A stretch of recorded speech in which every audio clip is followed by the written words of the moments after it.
Breaking news आपको बता देते हैं और कम से कम स्पाइस जेट के लिए एक बार फिर ये मुश्किल वाली ब्रेकिंग न्यूज है। स्पाइस जेट के विमानों में जो व्यवधान है, जो परेशानियां हैं जो हो रही हैं, उसको लेकर एक और खबर। इसमें मुंबई और कांडला के बीच में एक विमान की खबर आ रही है। ये 5वीं बड़ी घटना बताई जा रही है पिछले कुछ हफ्तों के अंदर, जिसमें विमान का शीशा जो है, बाहरी शीशा है, वो टूट गया है, विंडस्क्रीन क्रैक हो गई, जिसकी वजह से विमान को वापस उतारना पड़ा मुंबई में। मुंबई और कांडला के बीच में जहाज जा रहा था। इसमें जो हुई है घटना, उसको देखते हुए इसको वापस उतारना पड़ा है इस जहाज को मुंबई के अंदर। स्पाइस जेट को लेकर लगातार एक के बाद एक इस तरह की घटनाएं आ रही हैं। स्पाइस जेट के स्पोक्स पर्सन की तरफ से जो बयान आया है, उन्होंने कहा है कि स्पाइस जेट का Q400 aircraft SG-3324 Kandla Mumbai के बीच में उसका उड़ रहा था। जब ये हवाई जहाज चल रहा था तो इसमें पैसेंजर 2 विंडशील्ड जो है वो टूटी है और उसके बाद भी प्रेशराइजेशन जो था वो बिल्कुल नॉर्मल रहा और सब यात्री जो हैं वो सुरक्षित हैं और ये जहाज सुरक्षित अब मुंबई में उतर गया है। लेकिन एक के बाद एक जिस तरीके से स्पाइस जेट में ये घटनाएं हो रही हैं, उससे लोगों की चिंता बढ़ती जा रही है और कंपनी के सामने, इस एयरलाइन कंपनी के सामने अब बड़े सवाल खड़े हो रहे हैं कि यहां पर सुरक्षा को लेकर अभी क्या और कुछ ज्यादा करना बाकी है।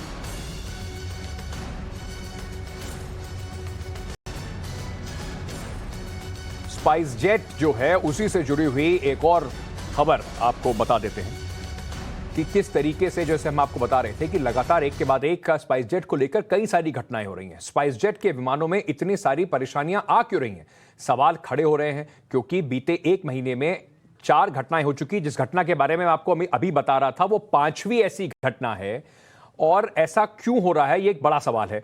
आपको रिपोर्ट दिखाऊंगा, लेकिन उससे पहले मेरे सहयोगी माधव इस वक्त हमारे साथ जुड़ रहे हैं। माधव, स्पाइस जेट को लेकर एक और घटना सामने आई, 5वीं घटना है। स्पाइस जेट कंपनी के लिए और उनके ग्राहकों के लिए बहुत ही चिंता वाली बात है ये। बिल्कुल, बहुत चिंता वाली बात है। हालांकि स्पाइस जेट और जो एविएशन के रेगुलेटर्स हैं, उनका कहना है कि इस तरह की घटनाएं अगर हम टोटल फ्लाइट्स के अगर नजरिए से देखें तो सेफ्टी स्टैंडर्ड्स और जिस तरह की इस तरह इंसिडेंट्स होती हैं उससे काफी कम है और जो एक्सेप्टेबल परसेंटेज है उससे कम है।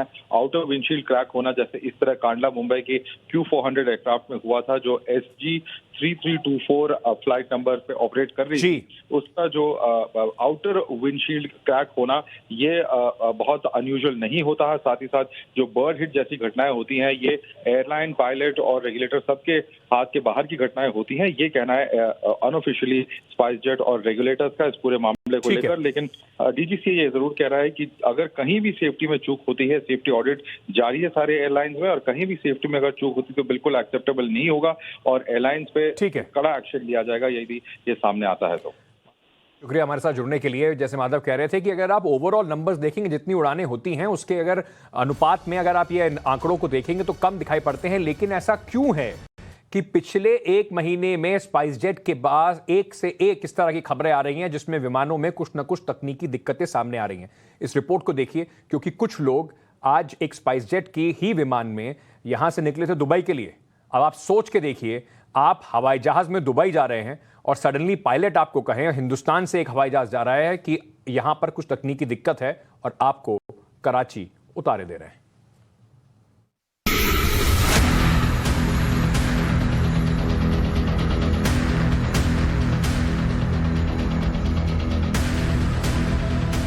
स्पाइस जेट की उड़ान में इतने व्यवधान क्यों आ रहे हैं? पहले 19 जून को पटना से दिल्ली जाने वाली फ्लाइट के इंजन में आग लग गई।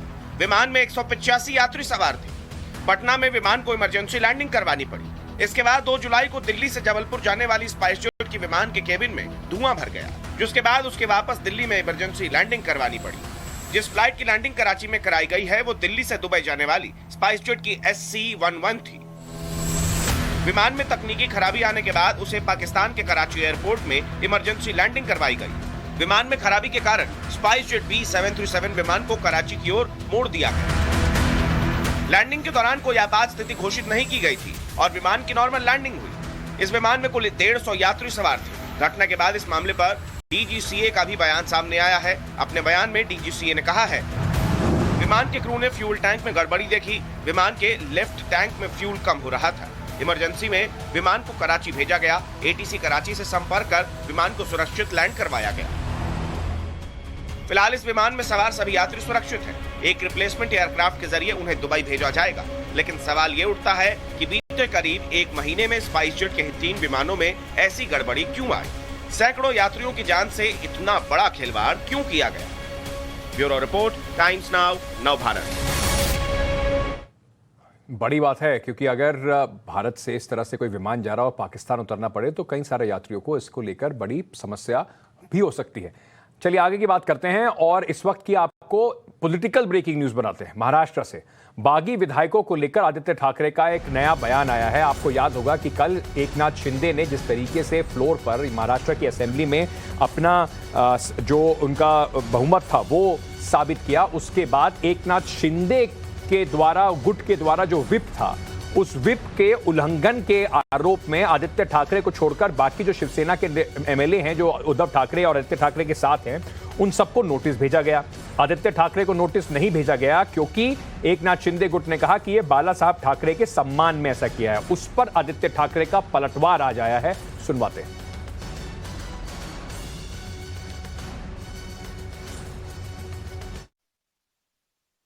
Our whip is the legal whip. It will be recognized. Most importantly, in every circumstance, I will stand by the Shiv Sainiks and I will stand by the Shiv Sainik MLAs who have been with the party in these tough times. We are very confident. मैंने तो ये भी कहा है कि अभी भी ये जो मैं उनको बागी नहीं कहता हूँ, क्योंकि बगावत करने के लिए हिम्मत लगती है। जो भाग के गए हैं वो आज भी अगर इस्तीफा दे और चुनाव के लिए खड़े रहे तो हम भी तैयार हैं। वह हम सब जगह जीतेंगे, लेकिन मिड टर्म अगर आए, और ये संभावना लग रही है क्योंकि जो भी दिख रहा है, मिड टर्म तो लगेगी महाराष्ट्र में और हम जीतने के लिए पूरी तैयारी हैं। तुम्ही तुमच्याकडे येत होतो असं खरंच अपेक्षित नव्हतं कधी, पण माझं तुमच्यावर खरोखर प्रेम होतं हे तुम्हाला पण माहिती आहे। ठीक आहे, बघा आता विचार करा, पण मला स्वतःला दुःख झालंय, तुम्हाला पण माहिती आहे। सीधे मेरे सहयोगी शिवानी के पास चलते हैं। शिवानी, कल तक आदित्य ठाकरे के सुर कुछ और थे, हम दोनों वीडियो हमने दिखाए। कल तक आदित्य ठाकरे के सुर कुछ और थे। कल कह रहे थे कि देखिए आइए आपसे बात कर लेते हैं, आप हमारे अपने हैं। आज आदित्य ठाकरे एक अलग ही सुर अलाप रहे हैं, कह रहे हैं कि अब देखा जाएगा, लड़ लेंगे। बिल्कुल, देखिए यहाँ पे लगातार सिलसिलेवार तरीके से हमने देखा है कि जो उद्धव ठाकरे लेड शिवसेना पार्टी है, पॉलिटिकल पार्टी है, वो किस तरह से अपने बयानों से जो है वो मुकरती नजर आ रही है। उसमें बदलाव हमने देखे हैं, जिसका सबसे ज़्यादा जीता जाता सबूत संजय राउत के भाषण रहे हैं, संजय राउत के संबोधन रहे हैं। इसी बीच में अब बात आदित्य ठाकरे की करते हैं। आदित्य ठाकरे ने साफ तौर पर पहले भी कहा था हमारी विप लीगल है, हमारी शिवसेना पार्टी लीगल है, और जो यहाँ से छोड़कर कर रहे हैं बगावत, वो लोग इलीगल है, वो फॉर्मर शिवसैनिक है, यानी कि भूतपूर्व शिवसैनिक है। इसी बीच में हमने कल देखा कि असेंबली हाउस के अंदर जब फ्लोर टेस्ट होता है एकनाथ शिंदे, जिसमें जीतते हैं 40 शिवसेना के एमएलए के वोट के द्वारा, उसके बाद आदित्य ठाकरे का बयान आता है कि हमारी विप हमने जारी की है, हमारी विप के अंदर जो भी चीज़ें हैं वो हम देखेंगे, उसके ऊपर एक्शन लिया जाएगा। इसी बीच में एक चीज़ और उन्होंने साफ कही थी कि हम अपनी विप के साथ आगे बढ़ेंगे और उन 40 लोगों के ऊपर एक्शन लेंगे। हालांकि एक्शन एकनाथ शिंदे द्वारा लिया गया, जिसमें आदित्य ठाकरे के नाम को छोड़ दिया गया। विप के अन्य जो 14 एमएलए थे उनके ऊपर एक्शन लिया गया कि उन्होंने एकनाथ शिंदे के लिए वोट नहीं डाला, जिसके चलते उनके ऊपर विप द्वारा एक्शन लिया जाएगा। आज आदित्य ठाकरे कहते हैं कि मैं उनको बागी नहीं कहूँगा क्योंकि उसके लिए ताकत लगती है। अभी भी आदित्य ठाकरे ये कह रहे हैं कि आप इलेक्शन लड़िए। कल ही का बात है कि सुरवे के साथ उनकी जो वीडियो सामने आई है, प्रकाश सुरवे के साथ, उसमें भी वो एक इमोशनल अपील करते हुए नजर आए थे कि हमने आपको सीएम के साथ डिनर पर बुलाया था, आप आए नहीं, और आप खुद भी जानते हैं कि हमारा कितना प्रेम है आप पर। मैं पर्सनली बहुत दुखी हूँ इस चीज़ को लेकर, इस बात का आपको ज्ञान है, संज्ञान है। साथ ही साथ अभी भी आप इस पर सोच विचार करके देखिए, यानी कि कल ही के दिन उन्होंने एक वापसी का इशारा दिया, देर रात विप जारी होती जिसमें आदित्य ठाकरे को कंफ्यूजन है शिवानी कि जो यहाँ पर एमएलएज हैं जिनको अब बागी कहा जा रहा है, आदित्य ठाकरे भगौड़ा कह रहे हैं, उनकी शायद यही दिक्कत थी, यही कंफ्यूजन सेना की टॉप लीडरशिप में इस हालात में अब शिवसेना को ले आई है। बहुत बहुत शुक्रिया शिवानी हमारे साथ जुड़ने के लिए और ये जानकारी हमें देने के लिए, क्योंकि मुंबई की राजनीति की बात कर रहा हूं तो मुंबई की राजनीति से जुड़ी हुई एक खबर आपको और दिखाता हूं। दिलवाता हूं। ये क्यों मुंबई से राजनीति से जुड़ी हुई खबर है, क्योंकि जिन लोगों को आप चुनते हैं, जिन सरकारों को आप वोट देते हैं, जिम्मेदारी उनकी बनती है। मुंबई में लगातार भारी बारिश हो रही है, उसकी वजह से हालात खराब होने लगे हैं। मुंबई में अलग अलग इलाकों में पानी जबरदस्त तरीके से भरा हुआ है। आम लोगों को इससे बहुत परेशानी हो रही है। आज सुबह से लोगों के घरों में जब निकले वो काम करने के लिए, तो देखिए किस तरीके की उन्हें परेशानी का सामना करना पड़ा। लेकिन बारिश की वजह से जाम कई जगह पर मुंबई में देखा गया। ये 3 तस्वीरें इस वक्त आप देख रहे हैं, अंधेरी, वडाला और सायन की। यहां थोड़ी सी बारिश के बाद लोगों की मुसीबतें कितनी बढ़ गई। मुंबई में मौसम विभाग ने अगले 1 हफ्ते में भारी बारिश का अलर्ट जारी किया है। मुंबई में मौसम विभाग ने यह भी कहा है कि आने वाले कुछ दिनों में हाई टाइड का भी खतरा बना रहेगा। ये मैं इसलिए खबर आपको दिखा रहा हूं क्योंकि इस पूरे राजनीतिक तमाशे में हम सबको जो वोट देते हैं, आप लोग जो मुंबई में वोट देते हैं, बीएमसी जो मुंबई में शायद देश की सबसे ताकतवर म्युनिसिपल बॉडी है, सरकार वहां की जो अपने सत्ता के खेल में लगी हुई है, उनसे जरा अगली बार जब वो वोट लेने आए तो पूछ लीजिएगा कि हमारी समस्याओं का हल कब होगा। आपके लिए तो कुर्सी आती जाती रहेगी। चलिए आगे बढ़ते हैं और बात करते हैं सिद्धू मूसेवाला मर्डर केस की, जहां पर एक के बाद एक अभी भी खुलासे सामने आ रहे हैं। हत्या के करीब 1 महीने बाद सिद्धू मूसेवाला के पिता ने सरकार पर गंभीर आरोप लगाया है। किस सरकार पर? पंजाब की सरकार पर।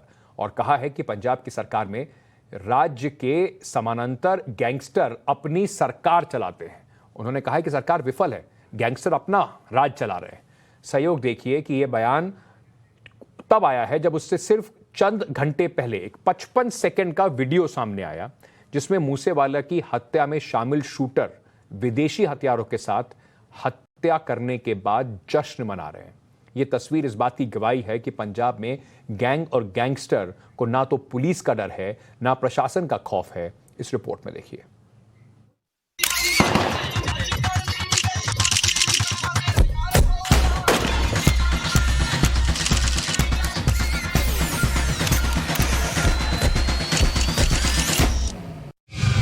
ਆਪਾਂ ਪ੍ਰਸ਼ਾਸਨ ਲਈ ਜਵਾਬਦੇਹ ਆ। ਕੋਈ ਬੰਦਾ ਜੇ ਕਿਤੇ ਗਲਤੀ ਲੱਗਦੀ ਹੈ ਮੇਰੇ ਖਿਲਾਫ ਕੰਪਲੇਂਟ ਹੋਵੇ, ਮੈਂ ਜਾ ਕੇ ਆਪਣਾ ਜਵਾਬ ਦੇਵਾਂ ਉੱਥੇ ਨਾ। ਹੁਣ ਜਿਹੜੀ ਪੈਰਲਲ ਸਰਕਾਰ ਗੈਂਗਸਟਰ ਚਲਾ ਰਹੇ ਨੇ, ਔਰ ਉਹਨਾਂ ਕੋਲੇ ਜਾ ਕੇ ਕੋਈ ਆਪਣੀਆਂ ਕੀ ਚੁਗਲੀਆਂ ਕਰੀ ਜਾਂਦਾ ਹੈ, ਉਹਨਾਂ ਕੋਲੇ ਪੱਖ ਕਿਹਦੇ ਕੋਲੇ ਰੱਖੀਏ? ਇਹ ਕਿਹੜਾ ਇੱਕ ਹੈ? ਇੱਕ ਕੋਲੇ ਜਾ ਕੇ ਗੋਡੇ ਰਗੜ ਦਾਂਗੇ, ਫਿਰ ਦੂਜਾ ਬੰਦੂਕ ਲੈ ਕੇ ਆ ਜੂ, ਜੇ ਦੂਜੇ ਕੋਲੇ ਵਗ ਜਾएंगे ਫਿਰ ਤੀਜਾ ਆ ਜੂ। तो क्या पंजाब में राज्य सरकार के समानांतर एक और सरकार चलती है? अपराधियों की सरकार, गुंडों की सरकार, मवालियों की सरकार और बवालियों की सरकार। ये हम नहीं कह रहे, ये उस पिता की आवाज है जिसने चंद दिन पहले ही तरक्की के शिखर पर बैठे अपने बेटे को हमेशा हमेशा के लिए खो दिया, जिसके घर से कुछ ही दूर पर बंदूक लिए अपराधियों ने मूसेवाला को गोलियों से छलनी कर दिया था।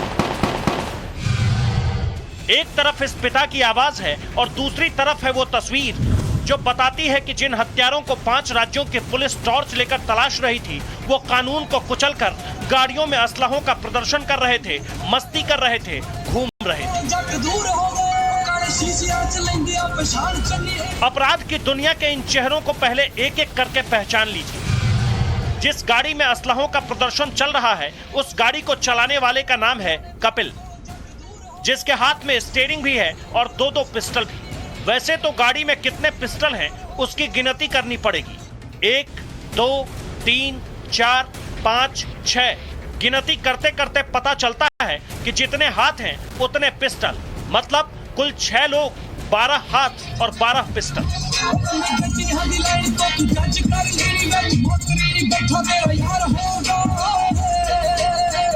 इस कार में फुल साउंड में गाना बज रहा है, शूटर हथियार लहरा रहे हैं, जश्न मना रहे हैं। किसी के चेहरे पर कोई अफसोस नहीं है, ना ही किसी को कोई पछतावा है। ऐसा लग रहा है जैसे ये अपराधी अपनी कामयाबी का जश्न मना रहे हैं।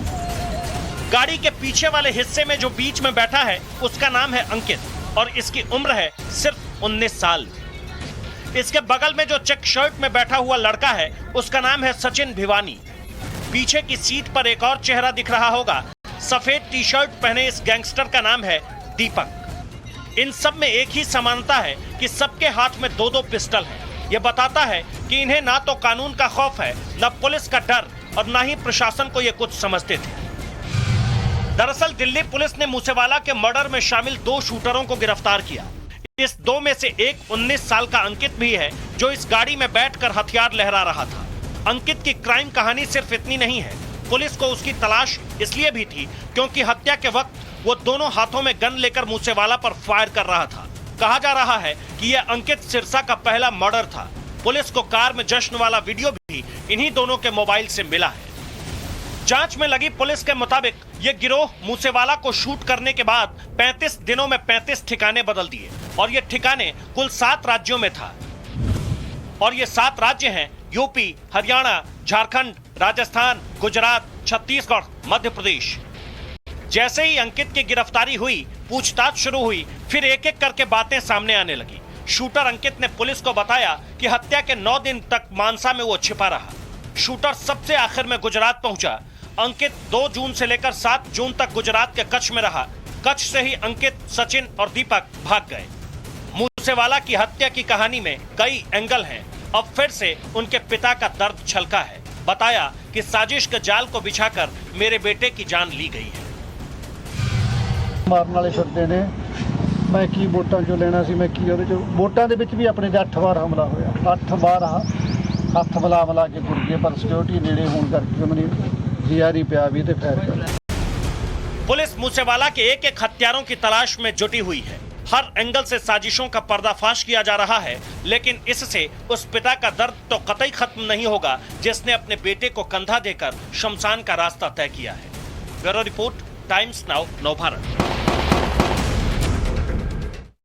सिद्धू मूसेवाला की हत्या के बाद जिस तरीके से पंजाब के गैंगस्टर के विदेशी ताल्लुकात और जिस तरह से यहां पर एक पूरा गैंग राज चल रहा है, उसको बेनकाब किया है। अब पंजाब की सरकार के सामने सबसे बड़ी चुनौती इन गैंग्स को कंट्रोल करने की है।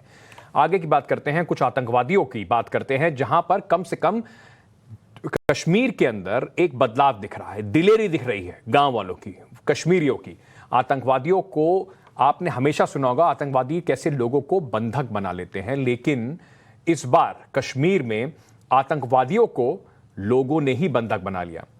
यह खबर जम्मू कश्मीर के रियासी इलाके में गांव वालों ने 2 आतंकवादियों को धर दबोचा था। टाइम्स ऑफ नवभारत पर उन लोगों तक पहुंचा। हम लगातार इस खबर को आपको दिखा भी रहे थे, लेकिन आज हम वहां पर उस गांव में गए, उन लोगों से बातचीत की, उन हीरोज से बातचीत की जिन्होंने इन आतंकवादियों को, और ये आतंकवादी लश्कर तोयबा के आतंकवादी थे और भारी मात्रा में हथियारों के साथ लैस थे।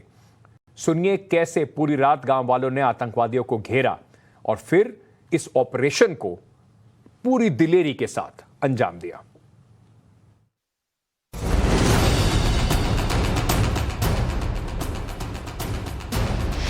पूरी रात आतंकियों का घेराव। डर तो तब हुआ जब शुरू हुई, उससे पहले न था न उसके बाद हुआ। अभी है क्योंकि अब टारगेटिंग पे है।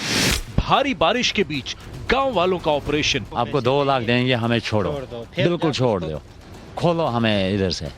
अच्छा। हाँ छोड़ दो, हमने बोला हमें लालच नहीं है कोई पे। निडर निर्भीक गांव वालों का आतंकियों से सामना। प्लानिंग बनाई ना, हमने सोचा अगर हम इनको रात को छेड़छाड़ करेंगे, अगर ये हमारे हाथ से निकल गए फिर हम इनको कहाँ ढूंढते थे रात को। इसलिए हमने सोचा अब इनको सुबह आने दो, सुबह का टाइम हो जाएगा, फिर अगर ये आगे आगे भागेंगे भी, आगे ये तो पीछे हम। बिना वर्दी वाले देश के रखवाले। ये हिंदुस्तान के वो जाबाज नौजवान हैं जिन्होंने बिना अपनी जान की परवाह किए आतंकियों से लोहा ले लिया। ये भारत माता के वो रखवाले हैं जिन्हें अपने देश की सुरक्षा करने के लिए फौज की वर्दी की जरूरत नहीं है। इन्हीं लोगों ने जम्मू कश्मीर के रियासी जिले के तुकसान गांव में 2 आतंकियों को धर दबोचा। पकड़े गए आतंकियों की तस्वीर तो आपने देख ली, अब आतंकियों के पकड़े जाने की पूरी कहानी भी सुन लीजिए। आपके घर पे कितने बजे आए? ये 7-8 बजे आए थे, 8 बजे करीब। कितना सामान था इनके पास? इनके पास 2 बैग थे। उस बैग में हथियार था? हथियार था उसमें। अच्छा, तो फिर क्या कहने लगे? उन्होंने बोला कुछ नहीं, वो अंदर घुस गए, बैठ गए आराम से। तो उसके बाद बोला कि आप चलो हमारे साथ, तो हम जा रहे हैं कहीं। तो मैंने बोला हम रास्ता चाहते थे दिखाना। हाँ, वो मैंने बोला मुझे एक लड़की है, मैं नहीं जा सकता हूँ तुम्हारे साथ। वो गुस्से में आ गया थोड़ा, तो उसके बाद वो जब मैं नहीं गया तो वो बैठ गया। तो खाना वगैरह बोला खाना? खाना तो खाया, बाहर नहीं निकलने दिया, फोन नहीं करने दिया। अभी तक इन लोगों को अंदाजा हो गया था कि उनके घर पर जो शख्स चाय पीने आया है वो कोई मेहमान नहीं बल्कि देश के दुश्मन हैं। इनके पास जो सामान था घर वालों को उससे इनके इरादे का अंदाजा मिल गया। तो आपने बंदूक देख ली थी उस बैग में? जैसे थोड़ा सा निशान का पता चला, बैग बड़े बड़े थे तो हमें पता चला कि इसके अंदर बंदूक है। तो हमने भी सोचा कि कहीं नुकसान करेंगे हमारा और हमारा देश का, तो हमने झटपट पकड़ लिया। बैग जैसे हमने उठाए वो खड़े हो गए। अच्छा। फिर मुझे तो गिरा लिया, तो ये इकबाल साहब थे तो इन्होंने कवरिंग की है बहुत। गांव वालों ने किसी तरह आतंकियों के हथियार छीन लिए, लेकिन आतंकी अब भी घर के अंदर मौजूद थे। तब तक रात बहुत हो चुकी थी। गांव वालों ने ठान लिया था कि आतंकियों को किसी भी हाल में फरार नहीं होने देना, लिहाजा पूरी रात भारी बारिश में घर का घेराव करके बैठे रहे। आप उन पे झपट पड़े? जैसे सब दरवाजे के अंदर हम गए, पूरी रात भर हमने कार्टन रखा उनका। हमने सोचा अगर हम इनको रात पे छेड़ेंगे तो ये रात को निकलेंगे, तो फिर अंधेरे में अगर ये बाहर गए तो ये मिल नहीं पाएंगे। यानी कि पूरी रात हम बारिश में रहे, पूरे भीग गए। अभी भी मेरे कानों से कुछ सुनाई नहीं देता है। फिर सुबह जब हम अंदर गए, 4 बंदे जैसे अंदर गए तो एक बंदे को बैग हमने उनको कवर कर दिया। वो उठ के खड़ा, मैंने दूसरे भाई को बोला उठाओ ये निकालो, उसने बैग पीछे से रिकवर कर दिया। फिर हो गई जब सर। तो आपने उनको पकड़ लिया? पकड़ा सर। जब मुझे 2 बार उसने गिराया, घसीटा, फिर इस बेटे ने 2 चांट मारी उसको आंख पे, फिर जाके थोड़ा वो रुका। गांव वालों ने आतंकियों को आखिरकार बांध दिया था, लेकिन आतंकी लगातार धमका रहे थे, लालच दे रहे थे। लेकिन गांव वाले ना ही आतंकियों के लालच में आए और ना ही मन में खौफ आया। बोल रहे थे सर रस्सी शसी काट दी, ऊपर से बहुत छड़क पड़क रहे थे और बोल रहे थे हमें छोड़ो जी, आपको इतना पैसा देंगे, वो करेंगे, ये करेंगे। तो हमने बोला हमें छोड़ना नहीं है, हमने बांध के गिरा दिए नहीं। यानी आपको पैसे की लालच देने लगे? पैसे की लालच दे रहे थे सर। तो एक पल के लिए आया नहीं, डर भी नहीं लगा कुछ? डर बहुत लगा सर, मगर उस टाइम जान का भी डर था कि अगर हम इनको छोड़ देंगे तो मार देंगे। अब जब तक हमारी सांस थी तब तक उनसे झगड़ते रहे हम। जब लास्ट में गिरा दिए तो बस फिर गिर गए वहाँ। क्या कहते रहे जब आपने उनको पकड़ लिया? तो उसके बाद वो कुछ कहते रहे आपको, कोई धमकाते रहे? कुछ नहीं, सिर्फ छोड़ो हमें, हम इतना प्राइज है हमारे लिए, हम बहुत बड़े आतंकवादी, हमारे लिए एसएसपी रजौरी ने भी प्राइज रखा है 50 लाख की, पता नहीं कितना। आप सर्च करो, मैं इस तंजीम का हूँ, मैं बीजेपी का हूँ, मैं न्यूज़ शहर में काम करके आया हूँ। ये बातें कह के हमें बोलने लगा, लेकिन हमने बोला अब तेरा छोड़ना मुश्किल है, अब तो बांधा हुआ है। जब तक यहाँ पे इंडियन आर्मी आएगी, जम्मू कश्मीर पुलिस आएगी, एसडीपीओ मोहर आएगा, तब तक तो यहाँ पे आपको कुछ नहीं होगा, हम नहीं मारेंगे। लेकिन अगर हिलने की कोशिश की फिर मार खाएगा। इसने तब भी 2 मार ली थी जब वो उठ रहा था। आतंकियों को पकड़ने वाले इन गांव वालों पर पूरे देश को नाज है, लेकिन अब इनके मन में एक डर भी है, डर अपनी सुरक्षा को लेकर, क्योंकि अब ये आतंकियों के टारगेट पर हैं। इसीलिए इनकी एक खास अपील है।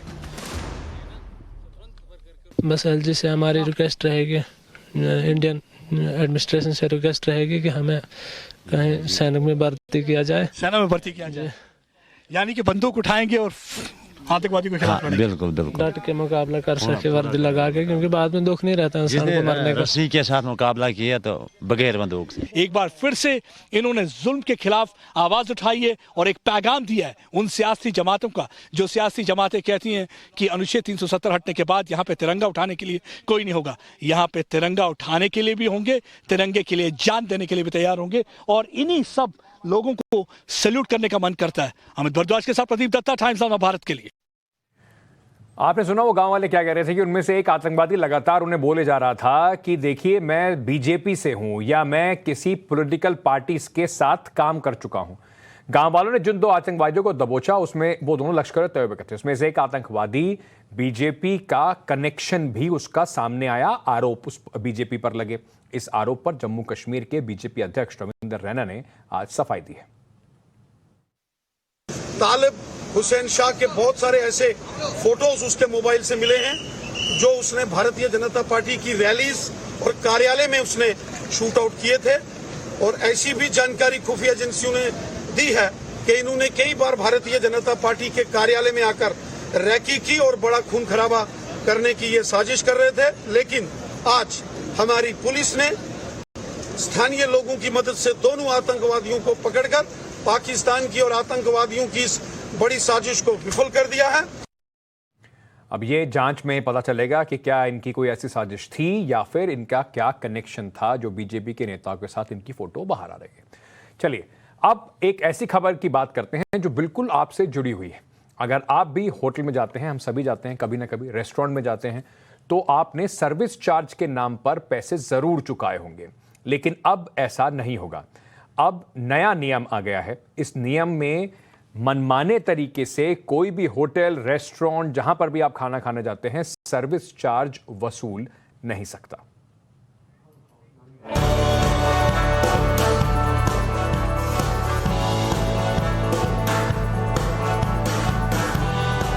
आप किसी भी रेस्तरां में कितना भी स्वादिष्ट खाना खा लें, लेकिन अगर बिल जरूरत से ज्यादा आ जाता है तो मन खट्टा हो जाता है।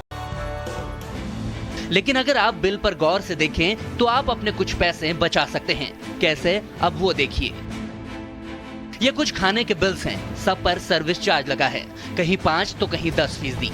लेकिन क्या आप जानते हैं कि आप सर्विस चार्ज देने के लिए बाध्य नहीं हैं? ऐसा आप कैसे कर सकते हैं, हम आपको आगे बताएंगे। लेकिन सबसे पहले आपको ये बता दें कि सर्विस चार्ज होता क्या है, ये पैसे आखिर किसकी जेब में जाते हैं। यह जीएसटी के अलावा चार्ज किया जाता है। सर्विस चार्ज देना अनिवार्य नहीं है। जो सर्विस चार्ज रेस्तरां लेते हैं वो स्टाफ में बांटा जाता है। इसे पॉइंट सिस्टम के जरिए भी बांटा जाता है या फिर स्टाफ की सीनियरिटी के आधार पर बांटा जा सकता है। अगर आप अपने पुराने रेस्तरां या बार के बिल को चेक करें तो बिल पर सर्विस चार्ज लगा हुआ होता है। हाल ही में IRCTC का एक बिल खूब वायरल हुआ था। शताब्दी एक्सप्रेस में 20 रुपए की चाय पर 50 रुपए सर्विस चार्ज लगाया गया था और 20 रुपए की चाय के लिए 70 रुपए चुकाने पड़े थे। लेकिन नियम यह है कि बिना आपकी अनुमति के सर्विस चार्ज नहीं लिया जा सकता। अब इसके साथ एक और नियम बनाया गया है। अगर आपके मना करने के बावजूद आपके बिल में सर्विस चार्ज जोड़ा जा रहा है तो आप शिकायत कर सकते हैं। इसकी शिकायत केंद्रीय उपभोक्ता संरक्षण प्राधिकरण यानी कि CCPA में कर सकते हैं। 1915 पर कॉल करके या NCH मोबाइल ऐप के माध्यम से भी आप शिकायत कर सकते हैं। पूर्व मुकदमेबाजी स्तर पर वैकल्पिक विवाद निवारण तंत्र के रूप में यह सिस्टम काम करता है। प्रभावी निवारण के लिए ई-दाखिल पोर्टल www.edakhil.nic.in के माध्यम से इलेक्ट्रॉनिक रूप से भी शिकायत दर्ज की जा सकती है। इसके अलावा उपभोक्ता CCPA द्वारा जांच और उसके बाद की कार्यवाही के लिए संबंधित जिले के जिला कलेक्टर को शिकायत कर सकता है। रेस्तरां और बार को ये साफ साफ आदेश दिया गया है, किसी उपभोक्ता को सेवा शुल्क यानी कि सर्विस चार्ज का भुगतान करने के लिए बाध्य नहीं किया जा सकता। उपभोक्ता को स्पष्ट रूप से सूचित करना होगा कि सर्विस चार्ज स्वैच्छिक और वैकल्पिक है और उपभोक्ता पर निर्भर करता है कि उसे सेवाओं से खुश होकर सर्विस चार्ज देना है या नहीं। दिल्ली से कुंदन सिंह, टाइम्स नाउ, नवभारत। चलिए आपको कुछ और खबरें संक्षिप्त में बताते हैं। अमरावती के उमेश कोले हत्याकांड से जुड़ा हुआ एक और बड़ा खुलासा सामने आया है। उमेश कोले ने एक व्हाट्सएप ग्रुप बनाया था जिसमें उन्होंने नुपुर शर्मा के समर्थन में कुछ पोस्ट शेयर किए थे। इसी पोस्ट के एक दिन बाद उनकी हत्या हो जाती है। व्हाट्सएप ग्रुप को लेकर क्या क्या खुलासा हुआ, इस रिपोर्ट में फटाफट दिखाते हैं। अमरावती में उमेश कोले हत्याकांड में अब तक का सबसे बड़ा खुलासा सामने आया है।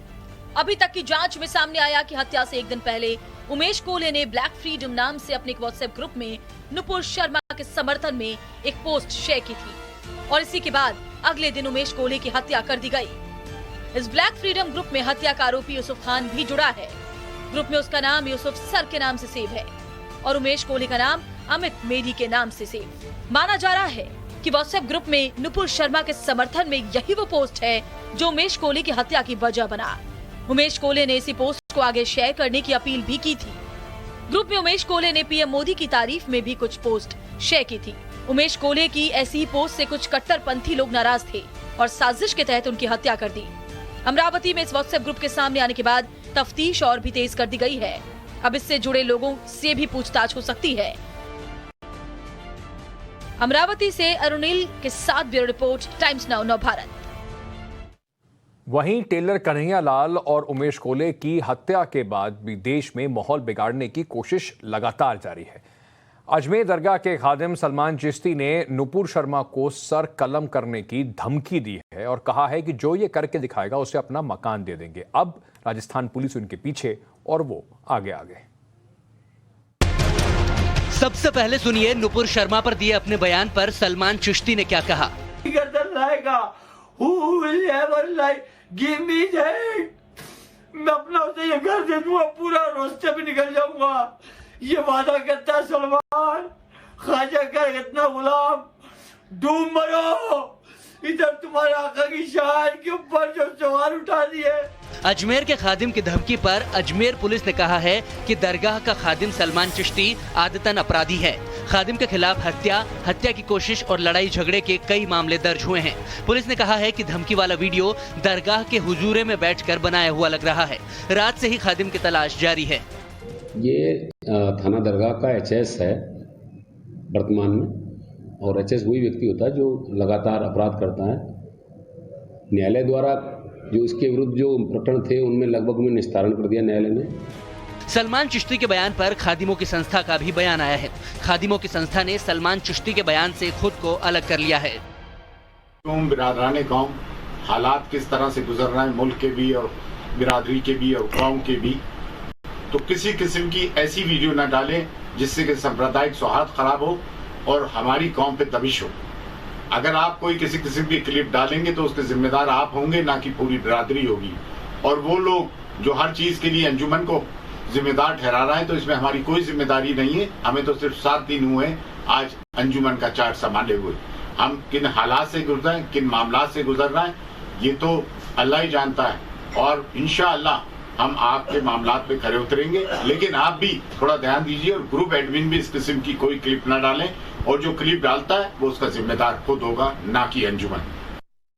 वहीं उदयपुर हत्याकांड में जांच एजेंसियों को आरोपियों के सोशल मीडिया हुए थे, जिसके जरिए वो नफरती पोस्ट को फैलाने का काम करते थे। उदयपुर में कन्हैयालाल हत्याकांड की तफ्तीश जैसे जैसे आगे बढ़ रही है, वैसे वैसे जांच एजेंसियों के होश फाख्ता होते जा रहे हैं। जांच एजेंसियां रियाज और गौस मोहम्मद के सोशल मीडिया रिकॉर्ड को खंगाल रही हैं, जिसमें कई चौंकाने वाले खुलासे सामने आ रहे हैं। एसआईटी और एनआईए के सूत्रों के मुताबिक आरोपियों के कई संदिग्ध सोशल मीडिया ग्रुप मिले हैं, जिसमें सिर्फ कट्टरपंथी और नफरती सोच वाले हजारों पोस्ट हैं। इतना ही नहीं, खुलासा ये भी हुआ है कि एक संदिग्ध व्हाट्सएप ग्रुप में पाकिस्तान से भी लोग जुड़े थे। उस ग्रुप में भी भारत के खिलाफ कट्टरपंथी सोच और नफरत भरे पोस्ट डाले गए थे। कन्हैयालाल हत्याकांड का वीडियो आरोपी रियाज और गौस ने सबसे पहले जिस व्हाट्सएप ग्रुप में डाला था, उसमें 37 लोग जुड़े थे। अब ये 37 लोग भी जांच एजेंसियों की रडार पर हैं। वहीं खुलासा ये भी हुआ है कि दोनों हत्या के बाद अजमेर जाकर जल्द से जल्द देश छोड़कर भागने का फुल प्रूफ प्लान बना चुके थे, लेकिन उससे पहले ही पुलिस ने उन्हें दबोच लिया। Bureau report, times now Navbharat. वहीं हरियाणा के पंचकुला में एक सनकी हमलावर ने ताबड़तोड़ फायरिंग कर दी।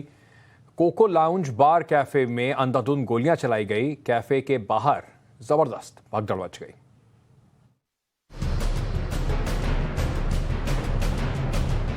कोको लाउंज में ताबड़तोड़ फायरिंग, सीसीटीवी में कैद पूरी वारदात। सनकी हमलावर की खौफनाक कहानी।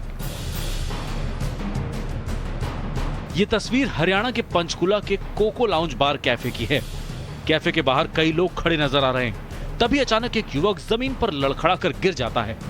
किसी को कुछ समझ नहीं आता कि हुआ क्या।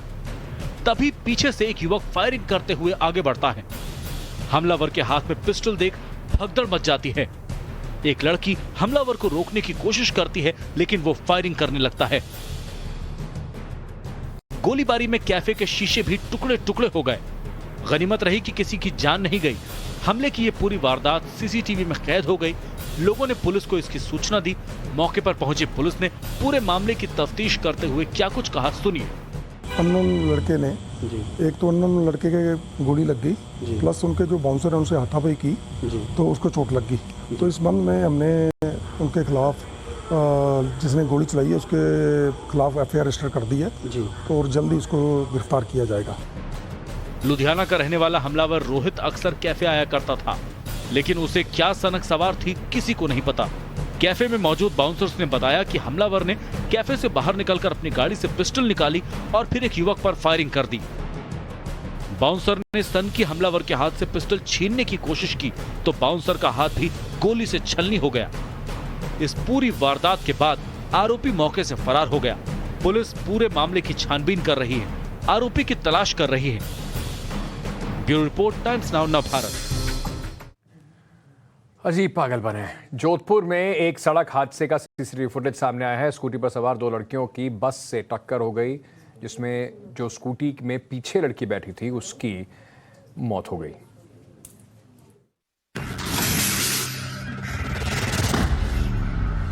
जोधपुर में दर्दनाक हादसा।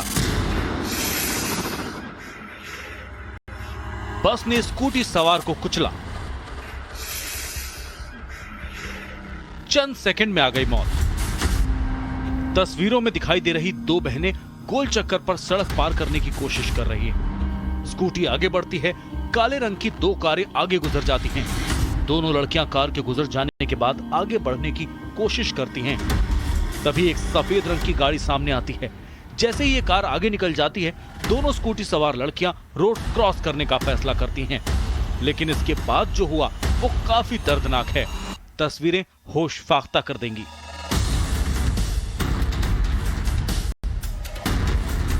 स्कूटी आगे से गुजर रही बस से टकरा जाती है। दोनों लड़कियां स्कूटी से गिर जाती हैं। एक लड़की थोड़ा आगे उछलती है और स्कूटी चलाने वाली लड़की बच जाती है। पीछे बैठी लड़की के सर को कुचलते हुए बस आगे निकल जाती है। बस स्कूटी चलाने वाली लड़की के सर को कुचलते हुए आगे निकल जाती है। पूरा दर्दनाक हादसा सीसीटीवी में कैद हुआ है। गंभीर हालत में मन्नत को शास्त्री नगर स्थित मथुरा दास माथुर अस्पताल पहुंचाया गया, जहां उसकी मौत हो गई। ये दर्दनाक हादसा जोधपुर में 12वीं रोड सर्किल पर रविवार दोपहर 2 बजे हुआ। पुलिस ने आरोपी बस ड्राइवर के खिलाफ मामला दर्ज कर जांच पड़ताल शुरू कर दी है। Bureau report. बहुत दर्दनाक हादसा है। आप भी जब सड़क पर निकलें तो अपना ध्यान रखें, बहुत ध्यान से, और नियमों का पालन